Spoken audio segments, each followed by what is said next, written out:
Les gens qui sont là pédé na mokili. Vous voyez que ça prend la Caleb. La 17 a bimé wapi. Un groupe pour la chrétienne. Nada bimé wapi. Dans un groupe. Moi na nzambe repris ça artiste na groupe na a joué rôle ça contre la parole de Dieu. Ça na acteur ni no a joué rôle qui pédé ça c'est que la richesse. Non azate. Ce que yebisa Caleb a côté tellement les lois ça sonne que ya za tête. C'est to comme ça l'église lokola ba bon na biso bandimi lokola bandimi na biso. Ça va va tela JB poison. Jamais. Mais combien de passé ba tela ne ba poison.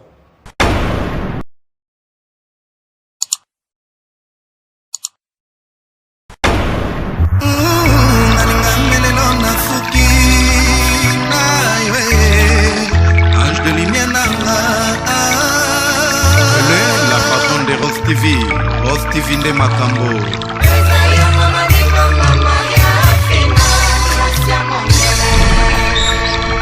mama mokonzi kitoko na lokola moya mpokwa bandeko mwana mama Sofia Futa na papa Antonio Peke no nesengo bamoni bankoko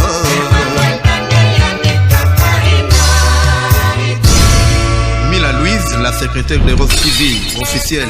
Mama di mama, kitoko no posana liango na kuanga, c'est moulité. Et voilà, merci à vous. Nous saluons tous nos télé internet voilà, qui nous suivent en ce net moment. C'est l'unique chaîne, vous savez très bien, Rose TV. Voilà, c'est l'unique émission présentée par Carlos Caballo. Les ont dit merci à toute la grande famille. Bato balinga commenter l'émission na biso, bato tout balinga Carlos Caballo. J'aime bien ba fanatique nanga. Herbo commentara, vous allez toujours et ça la vraiment bien. Merci. Na Chris Chibango, merci na Drisha les sénateurs, merci na Chris Manzambi depuis loin, merci donc ça va être plaisir si tu n'as rien de nos autres. Mais ça va te sourire, on va laisser la bien. Bon séjour à toi.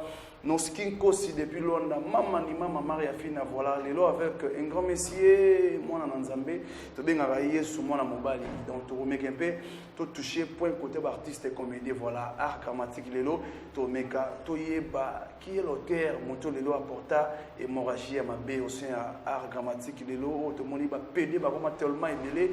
Est-ce qu'il faut demander plusieurs questions? Va pédé tout le monde à les lots, na art, ba salaka. Est-ce qu'ils ont un bon réel? Tout n'est pas joué et comme ça bango pena petit wana ya kosa la vie il y a homosexualité alors voilà avec le monsieur en question j'aimerais bien décrire Chibango tout son racisme tout ça moi sport na biso to zaranango ya moke voilà tout son racisme on n'est pas tout qui na tourner alors bon après-midi mon Nzambe merci to bana la prière tes prières tout sambela neti sambela gi tant que sambela ton to bien Nzambe to tiki journée mon alors on est ba Nicolette Mazoa bazan simabwe Chalina batebele ba talo ba Maria Fina c'est la prière mo ka 30 minutes il y a 30 secondes ça la biso bien Yesu to peso merci pour la circonstance au peso biso pambola biso assister biso nous to koloba et ça pour la gloire na yo amen amen merci bonne santé te nzamba zo bater alors voilà science sans conscience ce n'est qu'héroïne de l'âme lelo Yambio, le plateau, mais vraiment tout se focaliser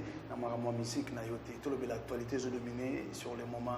Alors, Lelo est au la vision na yo, tout ça na banda tout la art, calane tout le monde na art tenti ba papa na biso ba kei, ba koti, amphithéâtre, ba comédie ba jouer en pleine scène, voilà ba aussi que ça va parents, stress zolo moi est-ce que différence ni théâtre calana théâtre Lelo.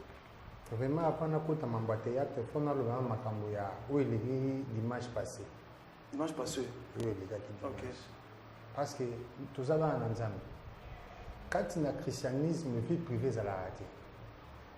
Grand pasteur à la raté, grand pasteur à la Yesu. Oh, Dieu mon Dieu, il y a un bandama manzambe kala. Pierre a bandama manzambe kala vent Paul. Mais au moment où Paul a commis belé pour le Pierre. Ok. Et l'on est en se peine en haute tant que moi en ensemble. Nous avons besoin de Mike Alambaï. Akoui Samakina Ser Zawadi, moi c'est abattu. Frère Mike a piqué crise dans Wayoki Sangwana après Asengi Bolimbisi. Asengi Bolimbisi, il y a Kokoma. Tout le monde place il y a l'équipe parce que c'est tout tambour selon la Bible. L'église primitive, c'est ce qui m'a soumu qui a eu au Senga Bolimbisi na miso abattu. Bato to sambeli même dans Nzambe madame Ozaka bon. Ce qui m'a sali m'a ba livré na ba excommunié. Netinga ba excommunianga na gagner dame même na Bethel. otambola malamu te batombe maboko likolo basambeli mpo na yo balivre na maboko ya Satan. Est-ce que balona kala lelo ezalaka kaka na l'église? Biso bapaster tokomisa baeglise lokola babor na biso bandimi lokola bandimi na biso. Non papa, nzamba na camarade te. Soki nzamba boma Moïse. Nani yango azala kwa Moïse? Moïse aloswa na nzambe bouche à bouche. Mais nzamba boma ye. Nzamba na pire yete. On ne corrige pas Dieu. Ce qui m'a fait mal, c'est quoi?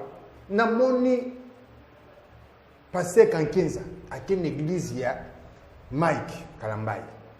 A komikuna alobi afuka misi Mike no na kozonga pona ya ko relever yo obanda koteya.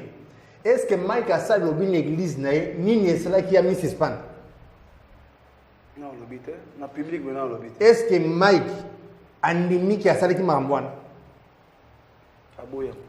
Mais pourquoi qu'on dit mamabé? Papa, ce qui Mike a la main à moi ça quand ça inga ça maman. Je pense pas qu'il y a ça là moi.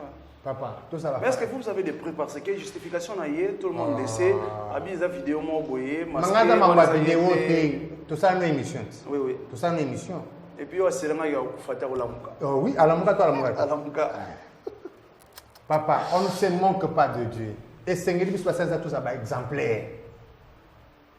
Nous avons un pire. Papa, nous imagine même la Bible, les Zorobabel, ils ont fait un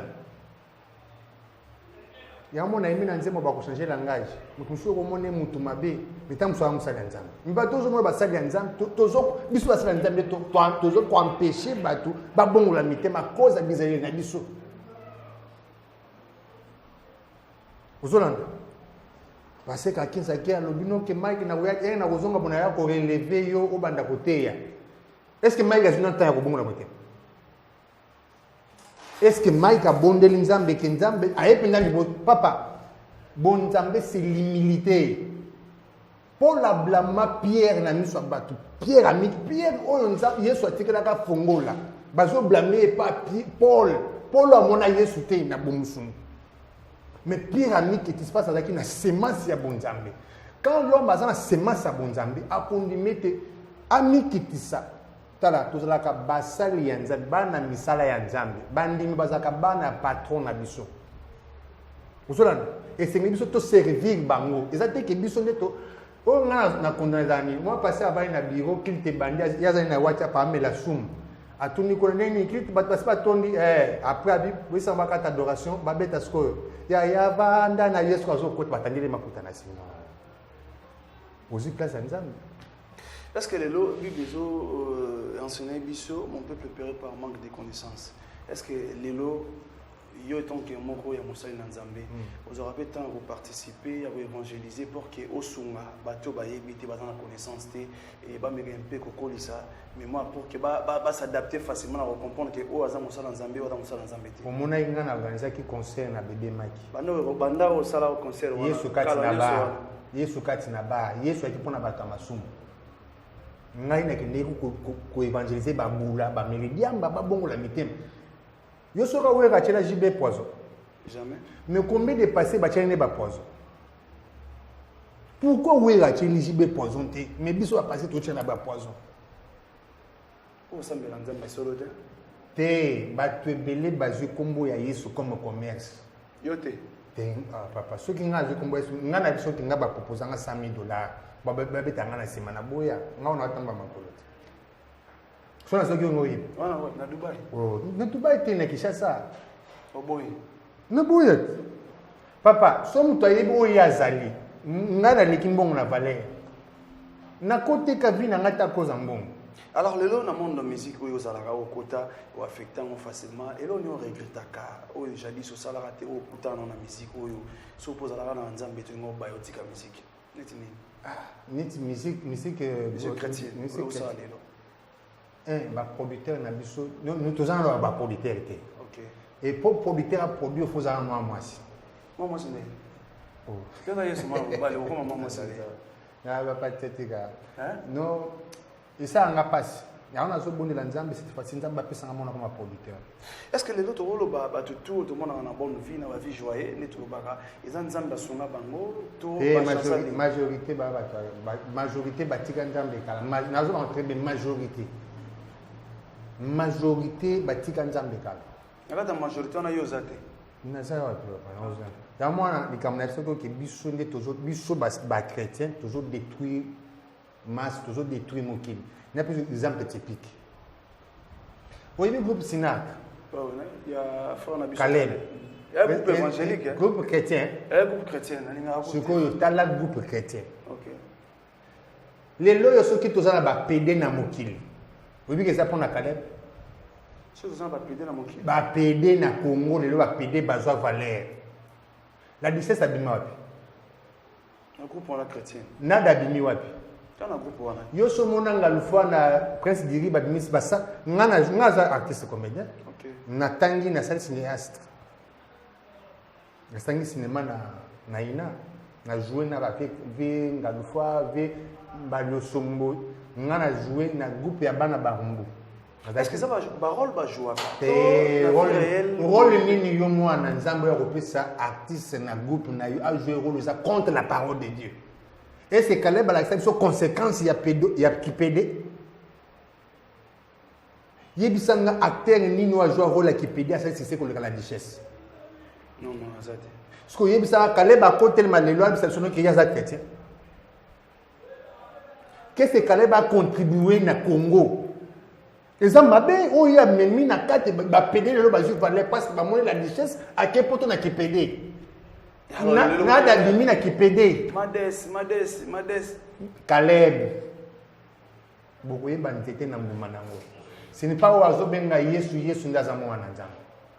Alors, et ça va vivre réel na bango à part mama nzambe dans la vie papa. Mama nzambe dans la mamuti vie na jour ngapena osama be lobela ngai, pamela ngai. Parce que j'ai vu des vidéos et des photos circuler sur internet, j'ai même écrit sur Balansango, le pasteur Denis Lessi, l'Obamabe contre le pasteur Mike Kalambaye. Tout le monde a gagné aussi bon. C'est comme si il y a une négociation, et voilà, les links c'est là en famille, il y a une bango, et comme c'est normal. Avant de reprocher Kalambaye, est-ce que Kalambaye a tiré ma béwan? Entre parenthèses. Papa, on ne se moque pas de Dieu. Nzamba na ngambu ya vérité. Nzamba changeaka te batunde ba changeaka pa nzamba. Alors frère Nabiso Caleb. Et là nous mona mabe pa na yo ya chanza o azana identité ya. A détruire génération à cause ya PD qui PD o ya lycée sa même na Congo le lo finir so comme no que boza ba comment atizaka terme ni. Lilo ba PD ba bina ko cause na ye. Ti Brifi, a comme appelé que je roule en attendant Linda. Poison, on pas la richesse. On peut la richesse. Il y a des gens qui ont joué un rôle qui pédé dans le Congo à salir succès pour la richesse. Soit ça, on a un groupe chrétien, soit disant chrétien. Papa, tout le monde a un combat chrétien. Groupe à Caleb. Alors, ce message que je lancé dans bateau tout, on va se péler parce qu'il y a des gens responsables de la Rabiso, on peut être plus intelligents que nous. On a joué un rôle, on a appelé instruire moi à taper art grammatique, à considérer un groupe monsongolo pakala. Papa journaliste, est-ce que vous savez pourquoi nous avons besoin de Sodome na Gomorrhe? C'est parce que OK. Oui, pourquoi nous avons besoin qu'il y a Noé? Parce que moi, ça ne peut pas moi aussi. Et ça, abomination incroyable. Vous me dites que vous avez ligné que vous avez le roi. Ponanga. Oui, Ponanga. Que nous Dubaï, ça n'a visa. Vous me dites que vous avez il a passé mon voisin wakenda pour nous rencontrer à l'église awa avec deuxième pasteur l'église moko awa kana mardi ngando sambela kuna ngai bika homme de Dieu tous année très bien toujours soigné très bien mais aux ngana ndaku nazo ke kwa l'église donc un jour tellement nzamba munene on ne se moque pas de Dieu frère na bima tonne to tambola na ye butu e kota bisanga e ko mazonga ndako ezataka batana ngola kala ba 2003 comme ça mazonga ndako ezate tola le pananga bisu mbalinga bikano ke musali nzambe un homme de Dieu tola la bisu mbaye pourquoi toi na te pantana longo pantana te na bols na butu abandi ko sisinga yi je te dis ngai nazo bateke mutu mususu nga Mutona c'est un homme de Dieu, il prêche la parole de Dieu, un pasteur. Ana Paris Sikoyo. Na kotanga kombo na ye. Ozolana. Abisinga no kinga na linga kaona ngoza entre vous mibali. Oza la mobali na ngai. Na beta ina butua na kombo na Yesu. Asani naza la mobali na ye oya bimaka kutunga anutanga ba passer ba mibali na ye. Nous na c'est pas nous na bi papa. Eloko yo sal oyo c'est no crime. Assisté. Na beta ye na butua na kanga na tonga bifo de dommage. Mbongo ya liboso nazo yebele na mboka oyo ezaki oyo ya mema tokene neti na banka bimisa mbongo ebela pesa na. À foutu par rapport il y a à violer un sentiment pesa yo. Et ça déjà crime parce que na ça qu'il faut que nous kolomba même une église là. Tala ce que baza boni na mokila lelo. Même na kisa ça ba passer ba bazo maintenant mi baza boni. Na yebele. Ebele. C'est pourquoi moni makambo nzambo tant tozaka na nzambe malamu na tango ya ba pote mbi mulaya eza makambo to mona lelo te. Alors différence nini ya bonzambe ya lelo tozomona na ya kala oyo ezala raté lelo to moni ba vitesse musu ba bisana et lelo masumu nde ba bisana be kobanga nzambe ezate kotosa maloba nzambe ezate biso kala zaka soko ki l'église reta soko ki mbangu. OK. Mais les lois moi mutazo banona que l'église na étape na que kutaka mateya parce que batei batu nzambe te. Bible lobete okolinga nzambe na motema no mobima. Soki mutu alingi nzambe na motema ne mobima kota nzambe na première position. Akotosa maloba nzambe akobanga nzambe. Parce que les lobiso basali nzambe tokomoti ya batu biso. Il faut to sa Daddy, les représentants ne touchez pas mes ouins. Ouais, yo zo bimana basi abatu, ne touchez pas mes ouins, peut-être ko toucher yo. Pour yo, ouais a toucher bimana basi abatu te. Alors merci à vous. Déjà lancé message mon clé na ndeko biso pasteur frère na biso otoyebi Caleb. Frère Caleb et Sengeli a se repentir. Tala vraiment na yo tala. Frère Caleb et Sengeli se repentir parce que yo mutu au valoriser qui pédé na Congo.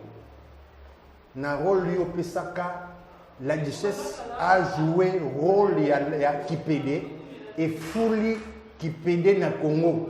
Les loba pédé ba combien belé. Les loba lesbienne ba combien belé à cause na yo. Papa c'est contre la parole de Dieu. Nzambe akotunaka yo yango et nzambe akojijaka yo à cause de l'okoyo.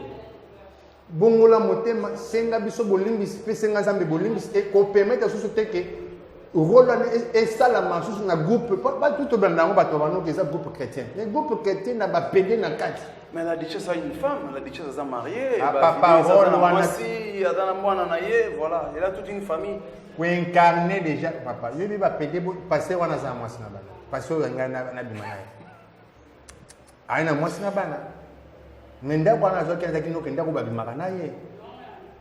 Bazebele. Papa, c'est pas dire muto azotanga kombo ya Yesu na miso abatunda za mwana nzambe. Juda aussi ando sala ngo. Juda sala ko ba miracle. Mais azaki na semence ya bonzambe te. Biso ba chrétien, biso ba pasteur, nde tozali ko empêcher ba babongo la mete ma cause bizali na biso. Merci à vous très gentil. Alors, merci à décrire cette Chibango. C'est l'unique caméraman marié, monté ma bonne à Joyce. Alors, bon séjour à toi. Grande dame Joyce depuis Kinshasa. Donc, voilà, toute l'équipe Yaros TV, mes bons honneurs à vous. Merci à toi, grande dame, maman Nimama, Nabo Sanete, Maria Fina. Merci à Nicolette Mazo, à Chalina, depuis Luanda. Merci à tout Balingarabi. Alors, un grand merci à toi Yannick Liseke, Bazarabon, le boss Shaolin, le boss Jean Bongo, Mokonzaki, le boss le boss Willy. Merci à tout Balingara Carlos Caballo, déjà depuis Luanda, HB Moata Sasa, Bouda Tolma, Ebele, Weston et Chimvundu.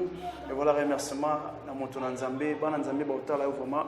J'espère que le message est comme la papa n'a vu sur Caleb et surtout dans le tout parce que là pour jouer rôle on est équipé.